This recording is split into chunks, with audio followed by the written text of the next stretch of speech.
Hey, I'm Mary Spender, and I'm going to take you back in time to a video I shot in late February 2020, but never released for reasons that'll become apparent. In November 2019, I went on the road, and I really thought it was a new start for my touring career. I'd taken a few years off gigging to concentrate on building this channel. So when I started preparing to go on the road, I realised there were a few bits of kit I needed to put on the show I dreamt of performing every night. I've already talked you through my pedal board, but this is a different piece of gear.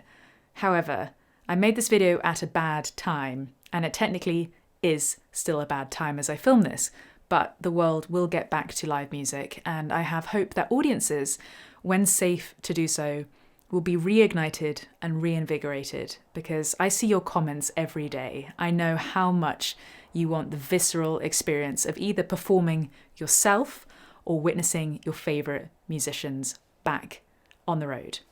In the meantime, videos will have to do, so I have a documentary up on Nebula, a behind-the-scenes look of my time on the road with the brothers Landreth, one of my favourite bands, and my full band headline show in London. I'll talk more on how to get access, but first, here's the trailer.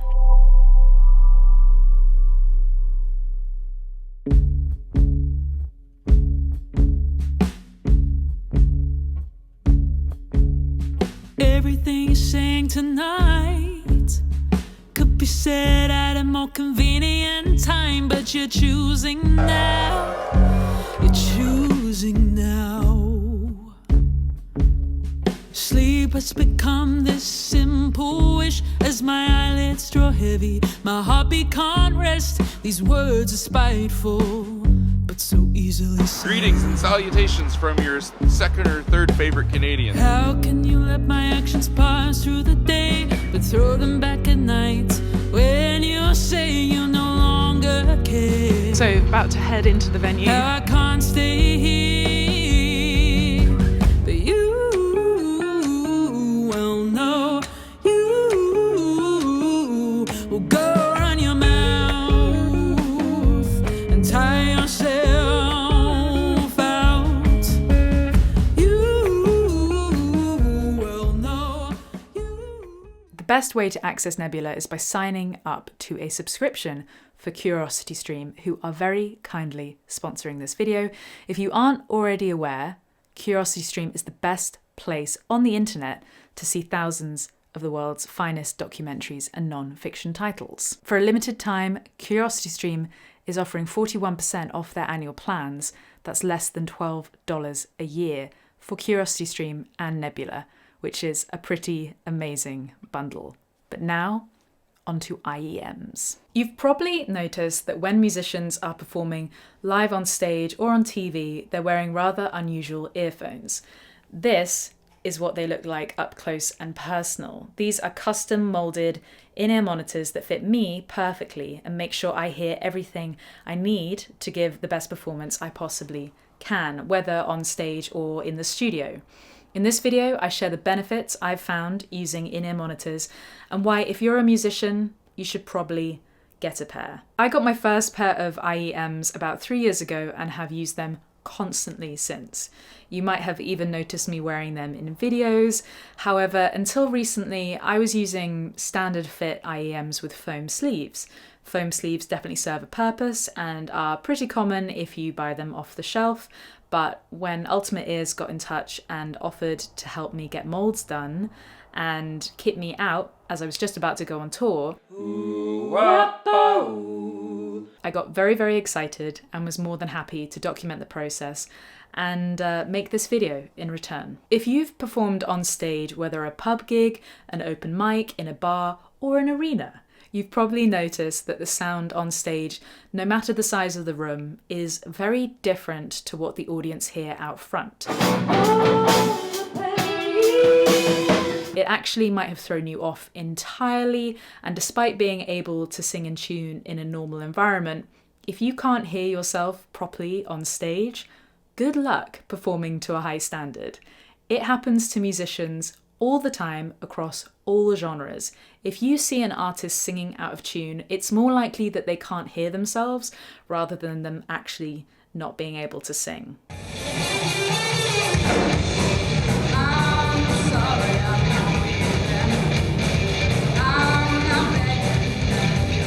To be fair, I was 17 and yeah, I couldn't hear myself. So what's the solution? If the onstage sound is so abysmal, what can you do to fix it? Obviously, monitors or wedges are pretty much always used, so in your sound check you can ask for more of what you need to hear during the show. I often need definitely more guitars and vocals, and don't really need anything else in my monitors to stay in tune. However, those speakers that you can see at the front of the stage facing the band also have limitations. If you're playing full band, then the monitors have to be extremely loud to be heard over the drum kit, or any of the other loud instruments on stage. They also need to be placed correctly. If you're a singer and want to move around the stage and that microphone is pointed towards them at any point, you will make everyone in the room suffer when the mic feeds back. If you're live looping and using a microphone, then you will probably get some bleed in your loop and that will ruin your performance too. Also, all this loud volume means you're damaging your hearing, and you need to be careful with your ears if you're a serious musician. Your ears aren't invincible, and you will cause yourself harm. No matter how good the feeling is of a loud guitar amp or crashing cymbal, is it actually worth eventually not being able to hear anything properly at all? In-ear monitors are popular with musicians across the spectrum as they've become more affordable, and I've played extremely small rooms using them and they've still made a world of difference. They block out unnecessary on-stage noise so you can keep them at a lower volume to protect your hearing too. Paired with a wireless receiver pack, they offer so much freedom to a performer, but for onstage use, you'll have to work with your sound engineer to get everything perfect and get that awesome mix that you need to do a good job. Having a quieter stage will also be more beneficial to the engineer too, so they'll thank you for that. Whether I'm working with a click and needing that for backing tracks and triggering or not, I love having a true image of what is being heard out front. It just gives me more security and makes me more relaxed, which inevitably means I perform better and actually begin to enjoy myself. I've been so used to having just to deal with what I'm given that these IEMs feel really luxurious, and yet it's really easy to get sorted. However, I'm mostly in my studio working on music and videos day to day, but I still prefer using IEMs over headphones for so many reasons. So if you're wondering, they're not just for live performers. Firstly, headphones are just sometimes too large. I've said it before, but they make me feel tired. It's something about having my ears covered all day with the cushioning that I just don't really like. Honestly, they make my head too warm. So I use my in-ear monitors instead for everyday listening, editing videos, recording demos, in the studio, mixing on stage. They're more discreet when I'm filming videos too, and the biggest difference is noise bleed. Recording vocals or acoustic guitar can be really frustrating if you get the perfect take and then discover that the click has been recorded too. So you can can the cans and use your pair of IEMs in the studio, and honestly, you won't regret it. Ultimate Ears have a really interesting history as they were founded in 1995, basically on the back of a tour bus. Alex Van Halen, alongside his sound engineer, developed the first set of in-ear monitors due to the overpowering volume he was experiencing on stage and, of course, the screaming crowds. They wanted to be able to isolate his own sound and improve communication with the other band members.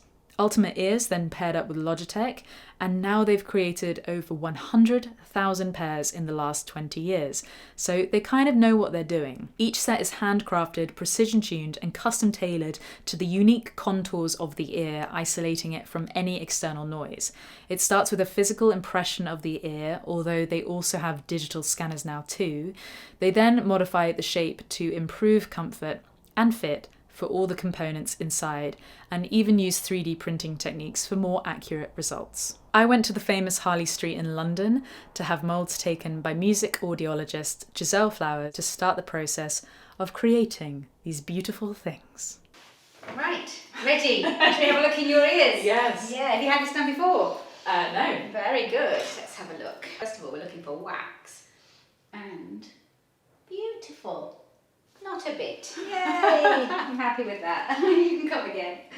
Ears are beautiful and spotless, so that means we can take the impressions of your ears. And what we're going to do is an open jaw impression as well. So I've got a jaw block. Oh, fabulous. All done. Cool. There you go. Wow. How did that feel? I mean, weird. Good weird.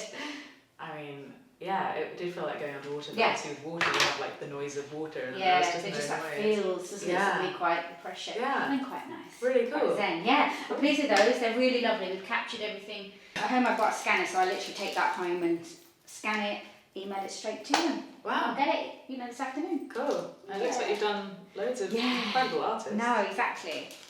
That was so quick. This is silicone, 2-part, mixed together, sets off a reaction, and you saw 2-3 minutes and it was dry. Yeah. Really quick.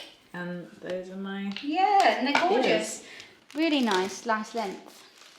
Nice length. Yeah. Oh wow, thank you. You're welcome. I'm looking for a nice length and all detailed. Okay. Yeah. Cool. Yeah, so they've got everything they need and more than to cut it correctly, On the website, you can also customize them to your taste. I've got 2 sets. One set is emerald green sparkle and the other orange rust sparkle to match my guitar gear. I'm going to get constant use out of them, so I might as well make them look pretty. So to end, here are a few tips. Remember, it's totally dependent on what you can actually afford and what you need. Ultimate Ears have a wide range that you should definitely check out though. When you do have a pair, keeping them clean will make them last way longer. But also, please clean out your ears on a regular basis, just in general. Seriously, do not be gross. Little tools to help you clear out the ports are also provided in a personalised carry case. The cable is really resilient, waterproof and sweatproof, and can be replaced if needed. Ultimate Ears have a great customer service team to keep you supported out on the road too. Remember, earphones can still damage your hearing, so be careful with the volume. Keep both ears in when you're on stage and tighten the cable behind your head to get the best experience. Thank you for watching this video. I hope you learned something.